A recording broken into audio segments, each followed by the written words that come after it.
Welcome to Phil and Ted's Sexy Boomer Show. I'm Ted Bonnet. I'm Phil Proctor. If you move the letters of my name around, I'm Poppy Pillow Roach. For those of you who like to play that game. Sounds like a new career. Yeah, no, my whole life is a new career. Let's face it. We have a wonderful guest with us today, Phoebe Dorin. Oh. Hi, Phoebe. Hi, Phil. Hi, Ted. Hi. Hi. So, are we going to fool around? Oh, We yeah. can fool around. Okay. We can fool around, but you can't fool around in that sense of the word. Oh, damn. Because this is, it's radio. It's radio, right, yeah. Right. Now, Phoebe, you and I go back to the New York days. We used to meet at Downey's, At a Downey's. restaurant, right, in the Broadway district. When I was just a kid, I think I was doing The Sound of Music at that time. I was understudying Ralph the Singing Nazi. You are 60, going on 70, and you were doing off Broadway at that time, and you had a really special relationship with the marvelous actor Michael Dunn. Right. And you guys discovered that your voices blended well together. How did that happen? Because then you had a let's set career. it up for people who don't know. Yeah. I was a big fan of yours, Phoebe, because I watched The Wild Wild West when I was a kid, the TV series, and Dr. Lovelace. Dr. Miguelito Lovelace. Oh, my God. So I went, and so you played his evil, sweet, kind of romantic interest, I suppose. Yes. Yes. I was Antoinette. Antoinette was lovely. A little goyish, but she was Antoinette. But if you remember The Wild Wild West, Dr. Lovelace he was a villain. He was the villain. He was a Yeah. brilliant villain. He was a small person. He had Yes. a condition that made him 3'8". So you may remember the villain in Wild Wild West, Michael Dunn. Michael Dunn, who was brilliant. He was brilliant. 185 IQ. And that show was, I watched an episode on YouTube for the first time since I was a kid, and I realized, wow, were they taking a lot of acid when they were writing those shows? No. It was, well, first of all, it was groundbreaking. It was very much off, I guess, James Bond. They were trying to do a James Bond thing with a lot of people that did stunts. Bob Conrad, who was the lead, was a stuntman to begin with. He started as a stuntman, and then they built up a whole following for him. Oh, he's a very handsome. Was he handsome? Boy. He was gorgeous. He was gorgeous, this man. But as you say, he was also diminutive. He was short, relatively short, and that's why. Are you calling him short, Phil? No. This is from you, Phil? Yes, he was short, and he used to wear like 8-inch Heels? heels in his shoe. It was really funny. But Mike Garrison, who was the producer, got onto it very quickly. They had a following of every kind of audience way before people knew what was really going on. And we were talking about this. It's credited inspiring the steampunk movement. Right. Which is sort of defined as a retro look at the future. Science fiction. Right. Well, I remember the people who did the costumes, the people who did the sets, the art directors. They were the best of the best. I mean, when I played that beautiful Harpsichord. Instrument. The harpsichord. Yeah, the harpsichord. Every one of those harpsichords were Museum quality. well, beyond music. They were museum pieces, and they had to be brought into the set, and you had to have an armed guard on the set all the time because they were afraid someone could harm them or take them. And everything on the set was for real. It was Emmis. It really was for real.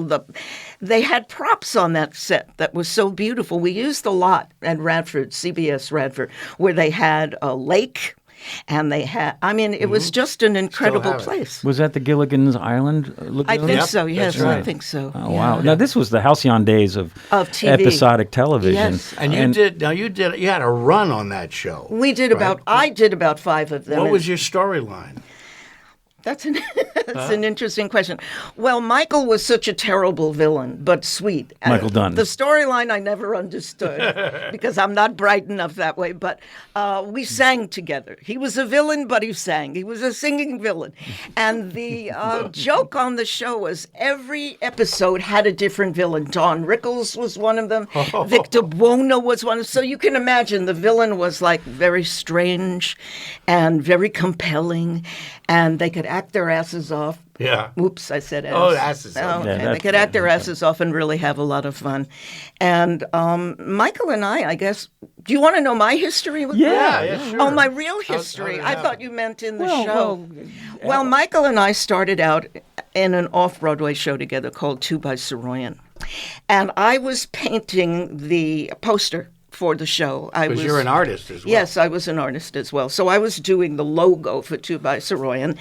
And on the paper that I was working on the big cardboard paper for the poster, there were 2 little feet in front of me. I saw these 2 little feet, and I thought, do they belong to a person? They're so tiny. But they're not kids' shoes. They're real shoes. And I looked up and up and up, and there was Michael. And Well, you didn't have to look up and up and up. You just looked up. I thought maybe this is a puppet. I didn't know. And I looked up, and there was Michael, and he said, "Hi, my name is Michael." And he played something on the show. And I played the lady who gave birth on the show. I came in through the door at the end, and I gave birth. And I remember Paul Newman's wife, Joanne Woodward, was there one night. She saw it, and she said, "You were my favorite person in the show." And I said, "But I didn't even have a line. I came out at the end and dropped the baby." She said, "Honey, having a baby like that is like trying to poop a watermelon." Yes. You were terrific. And I just loved her from then on. But that's So you're how... from New York. Yeah, I'm from New York. So we became very good friends. And after the show, if we didn't go to Downey's or Joe Allen's, we went to the Plaza Fountain. The Plaza is a very classy Beautiful hotel in New York. Yeah.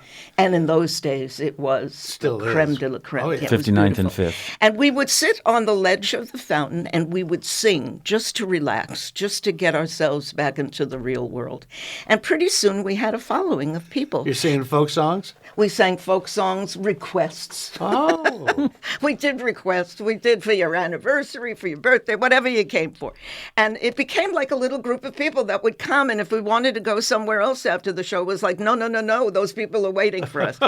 And one night, Roddy McDowell was shooting Mike because he had gotten Ballad of the Sad Cafe on Broadway. It was a big step for him. And Roddy said, "I want to follow you guys around. And I don't want any nonsense or any fake stuff. I'm just going to follow you all day." So at night, we went to the fountain. And he saw all the people talking to us and asking us, to sing. And when we left, Roddy said to both of us, "The 2 of you are crazy. What are you sitting around here singing for free? Put it in a nightclub act. I know that if these people are coming back every night, you've got something on the that's ball. right. Make a nightclub act." So that's how we started. Wow. Yeah. And Mike Garrison, who was the producer of the Wild Wild West, came to see the nightclub act one night. And he said, "I'd like you to do a TV show, both of you." Oh, I how want Michael. exciting. Yeah, I want Michael. Well, what did we know? We were like these dumb little cookies. We didn't know. A TV show. But that's when a TV show was a TV show. It was a TV There were show. only 3 networks. They talked about 30 shares. Captive audience. Yeah. And, this is when TV was really starting out. Maybe they had 5 shows, Uncle Milty and all that maybe stuff. But it was a thrill to us. And they flew us. We literally got on a plane. They paid for the plane. I thought at the end we were going to have to pay them. And it was a prop plane. Believe it or not, it wasn't a jet. It was I'm pretty sure it wasn't a studio prop. No. It was a propeller. A propeller, that's Plane, what I right. mean. And I was terrified the whole way because I'm terrified of flying. Ooh. So Michael held my hand the whole way. And then we started doing the show, and they loved the villain, Miguelita Lovelace, and Antoinette so much because of the singing. it became a thing. And we worked with all of the music people at CBS who were the creme de la creme. But you had the chemistry going into it, so that certainly helped. Right. And the crew loved us, and I loved the stuntmen. I used to sit and watch them do their stunts and get crippled from the stunts, but there was no faking. This was real stunt work. It had a reputation, the Wild West had a reputation of being a very violent show. Not necessarily portrayed as much, but dangerously violent for the performers. Yeah. Right. Everybody got hurt. Yeah, but they took pride in that because they were stunt people. Honestly, they were all stunt people. The only person that was of my ilk and Michael's ilk, which was legit theater, was Ross Martin. And he used to hold court, and we'd sit. Ross knew everybody and everything. He was a raconteur. Funny dude. He was wonderful. He was Robert Conrad's partner. Right. That was the foil. This erudite guy with this rough and tumble, handsome, who's wearing 8-inch heels. and you were bounced from that show for a very strange reason. You were written off the show after 5 or 6 episodes. And why did that happen? Oh, there was a terrible woman involved. No, isn't there always? Do you know? I really don't know if this is true, but it probably is. Michael married a woman. I don't know her name. I think it was Joy something or other. And she wanted my role on the show. I don't know how long she lasted, because I don't know how well she sang with him. Michael and I, when we sang together, had a Did she get the job? Yeah, they took me off the air. They wrote you off and put his wife in your role? They said, goodbye, Phoebe.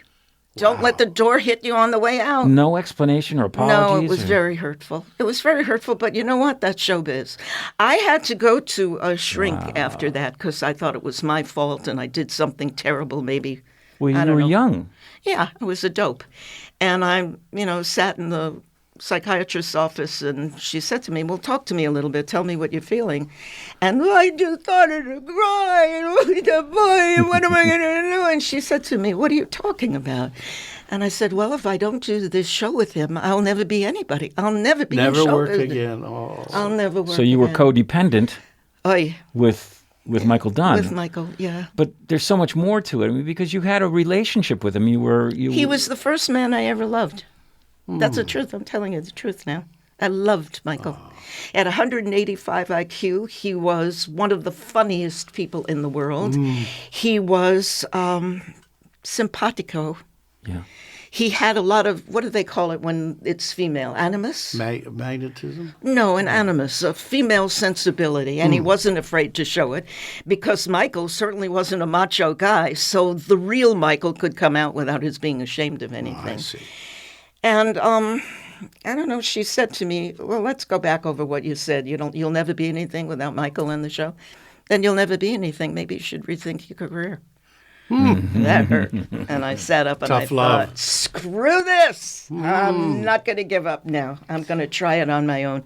And I did. Later on, I saw Mike, it must have been a few years later. And he had really succumbed to alcoholism. He had gotten so bad. Yeah, but if again, I would invite our listener to go to YouTube and just put in the search engine "The Wild Wild West" TV show. And there's not a lot of full episodes, but there's a lot of clips. Yeah. And you will see Loveless. You'll see Michael do his bit and yours. Yeah. And he's so charismatic. I mean, he left such a deep impression on me even as a child. He was really a force, but he was 3 feet 8 inches tall because of a condition that he had. It's called achondroplasia. It's a form of arthritis, and there were a lot of famous people who had it. Toulouse-Lautrec had that.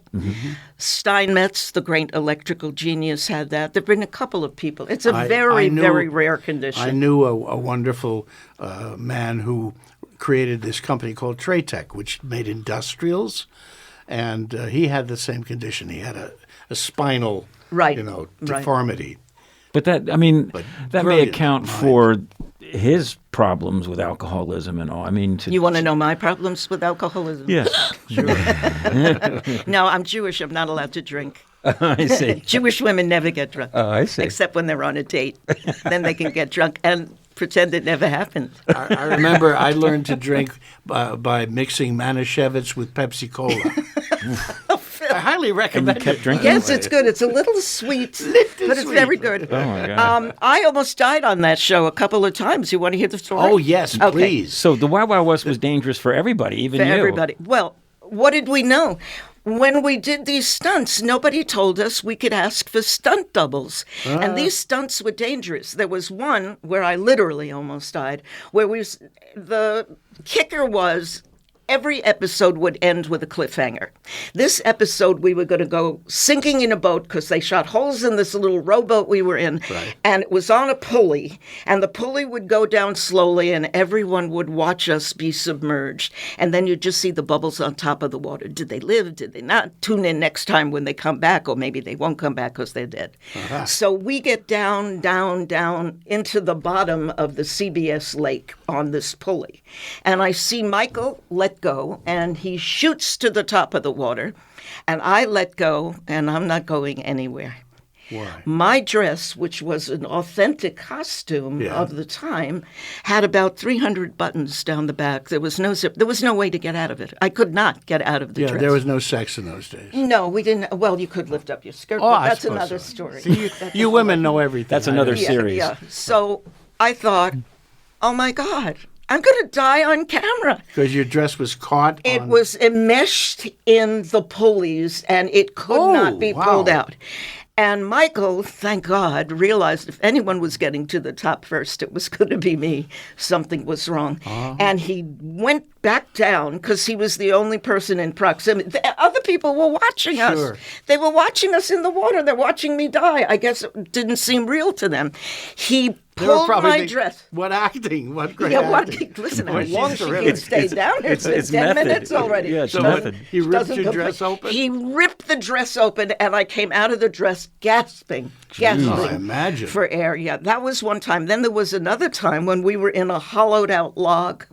Yes. We were also escaping. We were always escaping. Of I course you never were. understood what the hell that was about. Well, you were villains. Yeah, we were villains.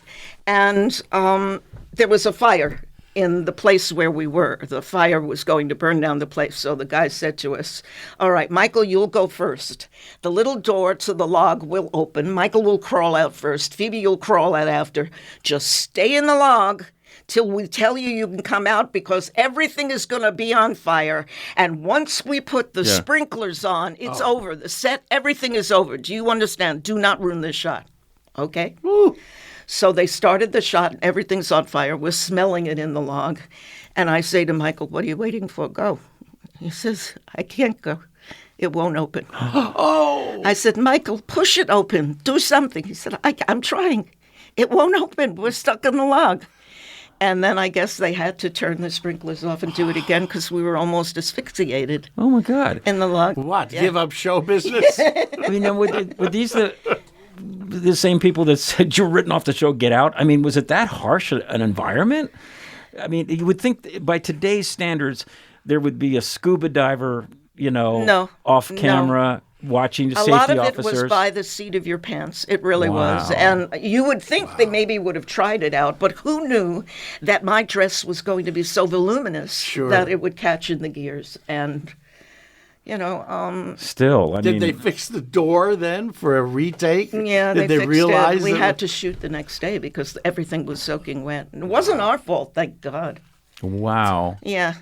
So I'm trying to think some other things. It was What Robert Conrad? ooh, Yeah, now He was gorgeous. He's a gorgeous man. He was a gorgeous. gorgeous man, and they knew that, and he appealed to the every demographic, including the gay demographic, right? oh boy, he had such a gay following. Because they know he was wearing 8-inch heels? No, you couldn't tell on television how tall someone is. Right, I once went into a casting director's office who yelled at me, "Get out of here." I said, "What did I do?" He said, "Well, your picture is of a much taller woman." Your pictures. Can you of a believe it? taller Well, on woman. television, everybody looked tall. Right. You didn't have an 8x10, you had a 9x60. 11 by or 12, right? yeah. So people 11 may by remember 12. Robert Conrad not only as a star of Wild Wild West, but he was very famous for the battery commercials where he'd put the battery on his shoulder and whatever it was. Yeah, he was great. So working with him, what was he like as a... He was very shy. Well, I didn't know what it was. I thought he hated me. You want me to tell the story? Oh, yeah. Sure. All right. So we had done about 5 of these episodes. We flew in from California, and we would sit around with the guys on the set. And all You flew in from New York to California. to California, yeah. And everyone knew us by that time because, the repetition of coming in, and we had like a little family there. Part of the family. Yeah. But he never talked to me. If I ever said anything to him, he would turn around and walk away. And I once even said to Michael, what did I do? That man hates my guts. He just doesn't like me. So I stopped trying. Yeah. And then on the last night of the shoot, we had a party. There was a big party. And he asked me to dance. And I thought, oh, God, I'm going to dance with Robert Conrad. Be still my heart. So we started dancing, and he's whispering this in my ear, literally. I'd like to take you back to my trailer. I'd like to do everything I can think of to you. I'd like to lick you all over. I'd like to kiss you in places that you never thought possible. And he was waiting for an answer, and I just looked up at him and said, I'm dancing as fast as I can. I didn't know what else to say. I tried to make a joke out of it, but this is a man who never spoke to me. Do you understand? Oh. And I walked away, and I thought, damn it, if I could just tell Michael. But I couldn't tell Michael because Michael would have been angry at Bob for saying something like that. I was dying to tell him that. But so you stayed. This was an interesting fork in your life of this. No, it was almost a fork, but she turned him down. It was a spoon. Yeah, I turned him down. Stupid that I was. I could have had a liaison with Robert Conrad. Youth is wasted on the young. Yeah. We grow too soon old and too late smart. That's the opposite. Yeah, later I asked him, I said, what did he mean licking? What was the licking? What was the licking? Well, but so you get written off the show. Yeah. Now you could go back to New York and resume stage work, singing with Michael, right, in New York potentially. But you decided, if I understand this correctly, you decided not to go back to New York. I decided that the therapist was right. If I couldn't do it without him, then I couldn't do it. And I was kidding myself. There were many other careers I could have had, and I knew I wasn't going to marry my boyfriend because when he proposed to me, he said, you'll act for me in bed. And I thought, yeah, I probably would act for you in bed, but I'm not going to do that. So I didn't get married, and I lived in New York, and I stayed out here for a while, and I got a Broadway show. From here to go to Broadway. It was called Happiness is Just a Little Thing Called the Rolls Royce. Does the title tell you anything? Ran out of gas early, I'll bet, right? It was terrible. You ended up staying here, and I'm looking at your resume. Yeah, that's only half my resume. You have none of the New York credits on it. Oh, my goodness. I mean, I started as a child actor at 2 years old. I was already speaking and talking and dancing and laughing. Oh, no, really. She's just, no. Actually, I was ashamed of being an actress. Why? I guess because I started out as a graphic designer. I went to Cooper Union. I was really involved with that whole group of artists in New York at that time. And at that time, it was the Renaissance. Yeah. It really was. All the people kicking around at the cafe, all the cafes and all the... Yeah. And I lived with Uta Hagen. I don't know if you know. Yeah, sure. I studied with Uta Hagen. You did? You lived with... How did you end up living with her? I worked in a camp. A summer camp. Yeah. And her daughter, Letty Farrar, was there. Right. Joe Farrar's daughter. Right. And she was kind of a strange little bird, Letty. And I was the only one of the counselors that could befriend her or talk to her. Or I was like a lifeline for her. I don't know why. And Uta spoke to me after the summer was over and asked if I'd like to come and live at her house. She had a room in her house on Washington Square. Oh. Yeah. On Washington Square. Magic place. Yeah, and I was going to Cooper Union at that time. It took me 2 hours from Rockaway. It was 4 hours each day. They call it Far Rockaway. Far Rockaway for a reason. Yeah. And it was an answer to my dream. So I lived with them and met so many wonderful people. I can't imagine. And then once I said to Uta, do you think I could be an actress? Because that was my secret. And she said, oh, no. No, honey. You got to start when you're 16. If you're older than that, forget it.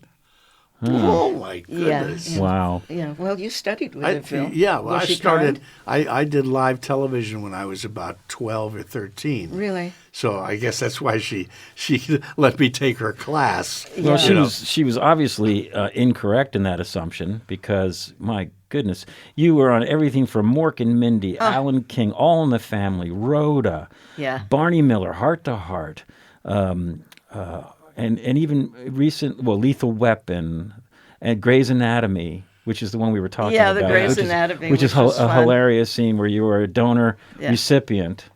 And you were asked to defer to a younger person who I was asked to give my kidney to somebody else, and I said, screw that. And then you were in Adam Sandler's movie Don't Mess with the Zohan. Oh, you want me to tell you my Adam Sandler story? please. Hey, this is a story. Okay. They thought it was fun in Zohan to have old people do disgusting, embarrassing things. That's the new joke now. Make old people French kiss. And anyway, so what I had to do, the bit that I had to do, was lick whipped cream off Adam Sandler's chest. He had it on one nipple, and I had to lick the whipped cream off his chest. That was this the joke. licking thing. I was going to say, Yeah, why didn't you refer Bob Conrad to that? Yeah, I should have said if you like to lick so much, putz, go Get lick him it. a dress. So I'm doing that. Now we're on camera. This is serious stuff. Okay. And I'm licking the whipped cream, and I can't breathe. He's got my head, he's holding my head down on his chest and doesn't realize he's holding my head. The whipped cream is going in my eyes and up my nose. I cannot breathe. So I started nibbling Oh, his nipple. nibbling his I nipple. had to get his attention because I thought this guy is going to Yeah. kill me. I can't breathe. Oh my God! And he got so mad. I don't know if it turned him on. I don't know what happened. But he was supposedly on the phone, and he took the phone and he threw it across the set, and he cursed. And he said, "Get her out of here." And what they told him to calm him down was that I got all excited. I was so turned on by him. Are you kidding me? That I couldn't know, I swear to you. And to this day, he tells the story. He tells the story about this old woman who got so excited at Adam Sandler's teeth. Yeah. Did you do You hear that, Adam? Did you do a retake and it was okay? No, they threw me off the set. Whatever he said. No. Yes. Wow. Yes. How is it that he commands that kind of respect? I don't probably know. was producing. He's very powerful, and he has a big following. I'll probably never work again, right, Adam? You know, it's amazing to see the dynamic. I think Dennis Dugan was the director, if you could call him that. I mean, Adam did everything. Yeah. Wow. He did So everything. you've had a lot of near-death experiences. Yes. On camera. On camera. Yeah. Our guest is Phoebe Dorin. You know, it's interesting, going back to the Wild Wild West, that show was canceled in the height of its popularity for political reasons. I didn't know that. Yes, it was canceled because it was airing in the late 60s, and it was not really a hyper-violent show. No. But it was singled out because of all the political assassinations of RFK, which is the anniversary of his shooting is today. To this very day. And Martin Luther King, and the war effort, and there was just a lot of violence then. I mean, if these people woke up today and saw what was going on, know what they wouldn't country recognize they were it. living in. But what had happened was the president of the time, President Johnson, created the National Commission on the Causes and Prevention of Violence. And one of the questions it supposedly tackled was how violence on television, graphic news coverage of the Vietnam War. The real reason they didn't like the graphic coverage of the Vietnam War was because it ended the war for the Pentagon. But they considered this contributing a factor to the violence in American society. So the TV networks, fearing regulation and government control, decided to self-police. And as the producer, Bruce Lansbury, went on to claim, that the Wild Wild West was a sacrificial lamb.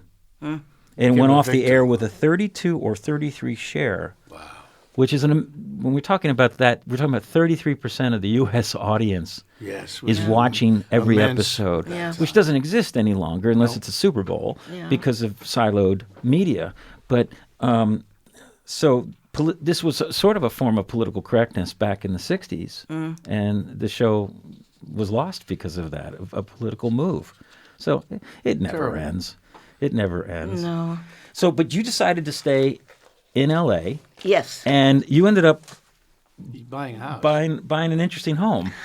Yes. I live in Laurel Canyon, which is a little haven.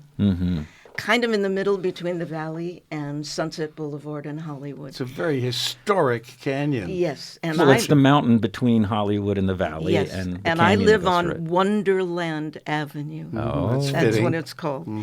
And a friend of mine was living in this house that Carole King owned. It was the house she wrote Tapestry in. Oh. And there's a picture of her sitting in my window with her little Yes, cat on her yes, I lap on the remember her. tapestry Very album. famous. And they said, Carol is selling the house. You're talking about staying in L.A. Rents are getting more expensive. Come on up and take a look at the house. Maybe you'll like it. It's very, very green and beautiful. So I came up, and the price was $50,000. Wow. And I called my mother. I said, Mommy, it's so expensive. I'll never be able to pay you back, but what should I do? She said, buy the house, stupid. I mean, are you crazy? That house now, and it's the tiniest, I mean, you have to turn around to change your mind. It's really that small. But we have a beautiful, beautiful garden, which my husband has And so cultivated. you ended up getting married, and you've been I married. ended up getting married to a nut. I mean, that's why I love him. He's a French nut, though. He's a French nut. He speaks French to Oui, Phil je parle Proctor. français avec lui. Yes, he's French because he was. Je l'aime beaucoup, oui. Yes, whatever you said. Well, I like him a sounded lot. good. And so I fell in love here, and he was of a different generation than the man that originally asked me, who said I could act for him in bed, whatever the hell that is. And I stayed, and so I live in Carole King's little house. It's a marvelous little house. I mean little. And the house next door to me, which is just as small, just sold for $1.9 million. Yeah, there you go. $1.9 million $1.9 for a tiny little house. Yeah. And he's putting $1 million into it. Wow. Yeah, wow. I guess look out, it may not be a tiny little house anymore. No, they're not allowed. They have certain regulations in the canyon. Thank goodness, I think you yes. can go up, but you can't go out. Right. And I mean, it's obscene. Yeah, it's obscene. It's upscale. It's obscene. Crazy to consider. I mean, in Yeah. our neighborhood out in Santa Monica, there's a one-bedroom condo going for $2.9 million. Yeah. Good heavens. And Jesus God. the property tax on that alone Yeah. is probably $120,000 a year. Plus, they've got the HOA fees, and the question, of course, is who can afford that? Somebody can afford it. The guy bought it, and Yeah. he's going to live there after he puts $1 million in, or maybe he'll try and sell it if he can get $2.3 million. Good luck. I Yes, don't that's think so. true. You know, Turn it over. it's interesting because wages have stagnated. Hello. There's been a complete shift in wealth creation, and sure there are haves and have-nots like never before, which brings us around to the show business strikes that are occurring. Oh, brother. You know, the writers are on strike because they're just trying to regain what they've lost. Well, I'm a writer as well as an actor. I could show you some of my residuals. $1.97. I got one today for 45 cents Yes. for Rugrats. Do on you Nickelodeon. keep them, or do you tear up those checks when they come? They're making the deposits. I got so tired of receiving a stack of checks that were like 1 cent. Yes, really, it's literally. insane. So I'm looking. Literally, they deposited 1 cent. Well, I don't know, but something has to change because someone is making money. Yeah, And it's not the writers and it's not the Not actors. the actors. You've been through this before. What's your take on it all? That they always win and we always lose because they've got all the big bucks. Got big and- bucks behind them. But now there were 3 major unions all coming up: the writers, the actors, and the directors. Oh, yeah, And the directors. directors settled yesterday. They always do.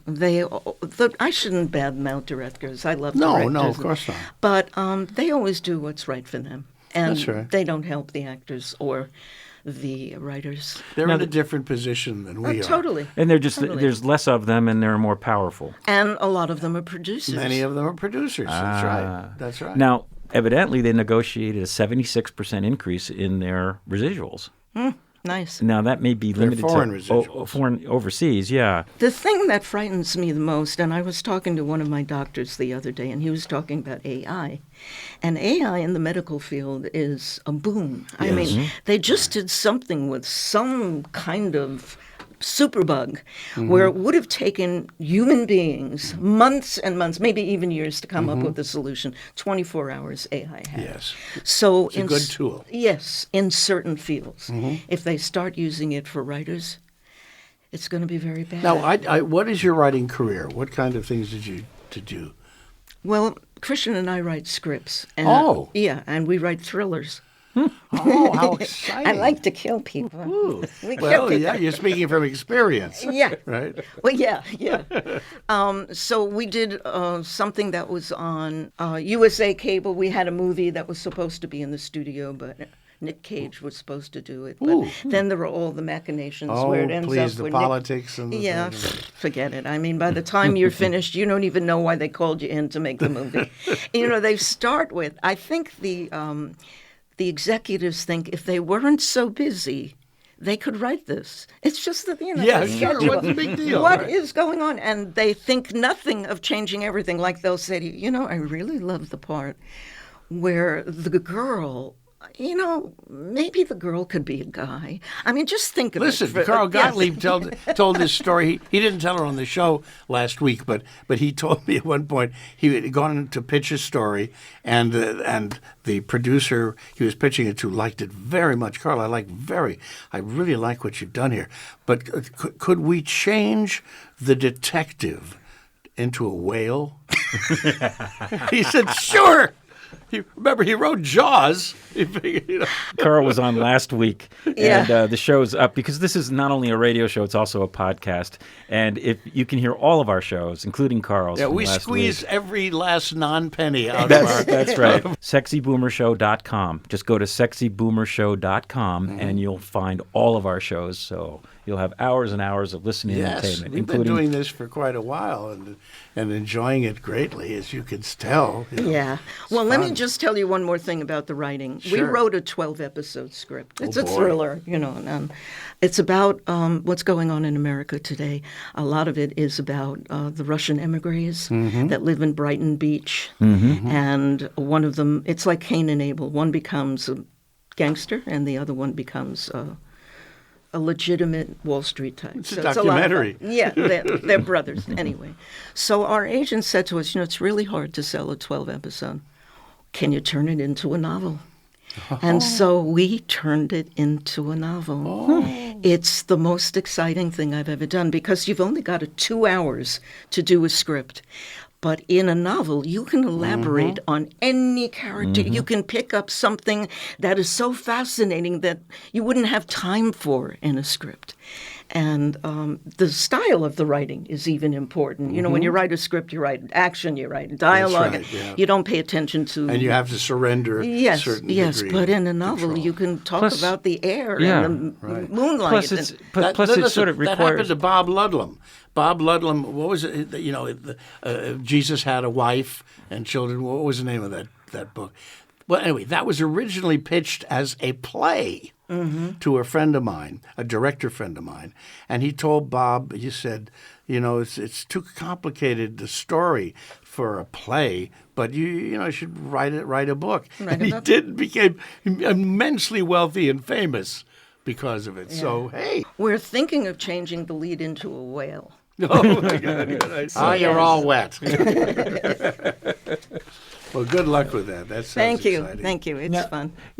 People who you're pretty much retired at this point. It looks that way. From performing. Yeah, it looks that way. If you weren't, today's interview God, would probably please fix that. give me a job. But listen, I'll do anything. You did a lot of voiceover work. Yeah. Yes. And some great commercial work with Paul Wilson. Paul Wilson. Paul Wilson was going to surprise you on the show today. Because what was the series of commercials you did with him? It was on camera, right? Right. It was for the Insurance company. Yeah, But we had a lot of fun with that, and God bless. It Well, paid a lot of money. the fact that I'm now 82 years old, but I'm still doing narrations and various voiceover jobs. In fact, Ted and I collaborate. Ted created the sound design for a wonderful piece called Hindsight that I and my wife Melinda Peterson were in, and John Goodman was in. A 6-part podcast. Yeah, sort of created a world between cinema and audio. The idea is because of all of this spatial audio phenomena that's coming up with Apple and everything, you can create true immersive environments. Like I went to see the opening night of a transparent musical at the Taper. Great example of where this is all going. It was an immersive theatrical production. Big, beautiful stage, but actors all around you and sound design all around you. And I don't know if you guys saw, probably didn't, but Apple's keynote yesterday where they rolled out their new Yes, I know about it. Apple Vision. I think it's Apple $3,600. It is $3,600. You know what's so weird? I watched the whole keynote, and the thing that you have to get past is that people are going to be starting to wear these headsets. How are they going to walk? Well, they can walk because it's a You can see through them. You can't see through them. You can't see. Oh no, there is a thing called augmented reality. It looks like they look like ski goggles. Yeah. And if somebody's speaking to you, the sensors and all know how to create a virtual reality image of your face. So that when they talk to you, all of a sudden your eyes appear on the screen of the actual goggles, but it's not you. Oh my so God. It was kind of laugh out loud funny because at one point they go, and when your conversation ends, you can go back to your movie, and you see the person's eyes dissolve into some like blue swirling, and it's like, oh, he's gone. It's pretty great if you're home by yourself. Yeah, it'd be pretty cool. You know, and somebody I heard on the radio the other day was talking about WALL-E, the movie, the Pixar movie, WALL-E. and how all of the people on that ship the humans were like big fat blobs being pushed around and driving around in automated chairs with augmented reality goggles, and we're almost there. You know. Oh, Well, I wouldn't worry about any of it, guys, because climate change is going to take care of it. There you go. Yeah.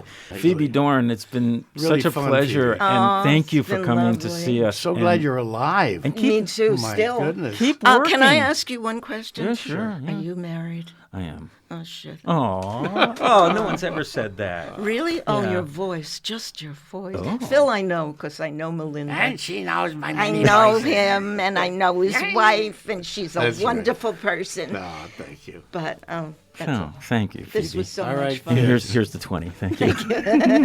Was I good? Was I Yeah, good? it was very good. You've been listening to the Phil and Ted Sexy Boomer Show. We'll be on next week with some funny guys, Yeah, too, we're gonna more do funny people. There's going to be some funny guys on the show. In the next week. meantime, always watch for us at sexyboomershow.com. You can hear all the mirth anytime you want, on demand, no artificial intelligence And it required. won't cost you $3,600 either. Thanks to Donna Walker, our lovely producer here at you, KPFK, Donna. and we will see you next week. Bye-bye. Stay Bye-bye. alive. Bye. Bye.